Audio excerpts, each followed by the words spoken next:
Baik, terima kasih Pak. Selamat siang. Perkenalkan, nama saya Priska Yasmiati Serli, NIM 1803030022, kelas A semester 6. Di sini saya ingin menjelaskan review buku pertama yang berjudul Intervensi Kemanusiaan yang Tidak Resmi dalam Dunia Politik dan Dampaknya pada Masyarakat Internasional. Kemampuan masyarakat internasional dan aktor utamanya untuk menangani pelanggaran hak asasi manusia dan melakukan intervensi kemanusiaan resmi untuk menyelamatkan orang asing. Ini mencapai tonggak sejarah dengan intervensi NATO pada tahun 1999. Namun, intervensi khusus ini belum diizinkan. Bertepatan dengan praktek intervensi kemanusiaan, muncul wacana intervensi kemanusiaan demikian mencapai tonggak sejarah yang paralel dengan pembentukan Komisi Internasional untuk Intervensi dan Perundingan Negara oleh pemerintah Kanada. Yang berikut, ide intervensi kemanusiaan ingin menyelesaikan pemeliharaan manusia hak di luar kedaulatan negara. Oleh karena itu, wacana tersebut penting untuk dikejar tentang intervensi kemanusiaan.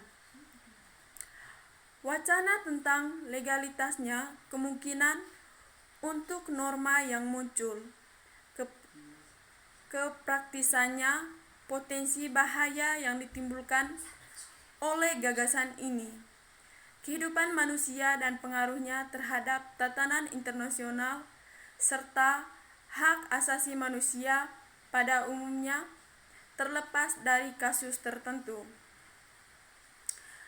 Struktur internasional dan asumsi normatif entitas dasar dan struktur internasional saat ini adalah negara. Serikat adalah sebagai tumbuh yang memiliki supremasi tentang semua individu dan entitas di dalam wilayah, dan yang mewakili mereka dalam interaksi dengan negara bagian lain. Terlebih lagi, dalam keadaan normal, negara memegang kedaulatan mutlak yang ada di dalamnya, yang ada di dalam realitas yang lebih relatif dan mungkin berbeda dari klaim normatif. Sebenarnya, negara-negara seperti itu tidak membentuk struktur internasional sendiri. Mereka harus membangun dan memelihara hubungan di antara mereka tanpa berkembang entitas tertinggi di atas mereka. Tanpa hubungan atau kontak, tidak ada struktur yang muncul, dan dengan supremasi di seluruh dunia akan dilakukan sebuah kerajaan, bukan sistem negara. Intervensi kemanusiaan adalah campur tangan bersenjata dalam kedaulatan suatu negara, dilakukan dengan motivasi untuk meringankan atau mencegah terjadinya bencana kemanusiaan besar-besaran, menghasilkan efek bantuan positif pada krisis semacam itu. Intervensi mungkin dilihat sebagai kemanusiaan juga yang tidak sah, kemudian dilakukan tanpa mandat dari badan yang kompeten, masyarakat internasional yang ada di era PBB. Namun, komunitas regional bisa menjadi internal di masa depan atau tingkat sekunder dari badan yang kompeten. Yang berikut, Teori masyarakat internasional yaitu dasar solidaritasme umum, aturan wajib timbal balik, dan diimplementasikan dan dipelihara melalui lembaga umum. Diferensiasi semacam itu memisahkan menurut derajat afinitas antara negara bagian. Ini mungkin alasan berpegang pada pandangan pluralisme yang dia fokuskan pada kepentingan sebagai mesinnya hubungan internasional daripada nilai-nilai yang dibentuk oleh motif selain maksimalisasi atau pemeliharaan kekuasaan, keuntungan, dan keamanan. Yang berikut, hukum internasional, yaitu lembaga kelima dan terakhir adalah hukum internasional yang dibentuk melalui aturan umum masyarakat internasional, yaitu hukum internasional adalah korpus aturan itu akan menerbitkan hubungan internasional dan untuk alasan ini telah ditetapkan oleh masyarakat negara sebagai hukum yang mengikat antara negara. Lembaga ini memiliki 3 fungsi bagi masyarakat internasional. Yang pertama, deklarasi dari fundamental struktur masyarakat internasional.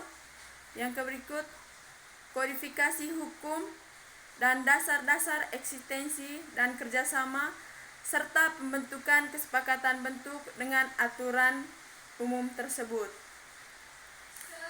Yang berikut yaitu definisi intervensi kemanusiaan hanya penggunaan aktif kekerasan militer atau blok pelabuhan yang memicu senjata gangguan. Ini bukan intervensi jika dilakukan dengan undang-undang sebelum dari negara yang ditargetkan.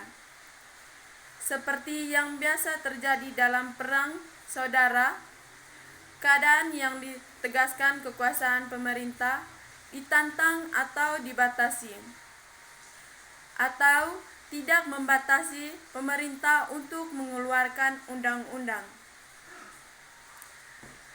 Metodologi dasar perdebatan tentang intervensi kemanusiaan adalah inti dari solidaritasme yang lebih besar, debat pluralisme yang dengan sendirinya terjadi di ES.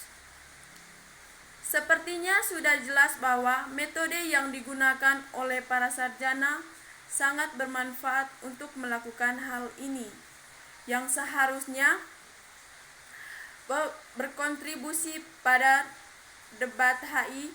Oleh karena itu, metode yang digunakan dalam tesis ini akan didasarkan pada metodologi S, tetapi untuk memulainya, kita bisa mengatakan bahwa ulama menganggap hubungan internasional atau politik pada umumnya sebagai ilmu kemasyarakatan.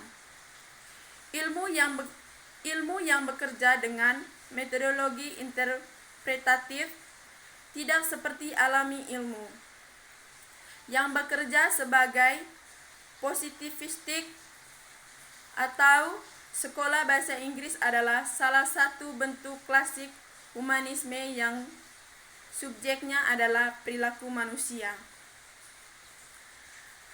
Perdebatan positivistik seperti itu adalah suplemen yang berguna tetapi tidak cukup diri.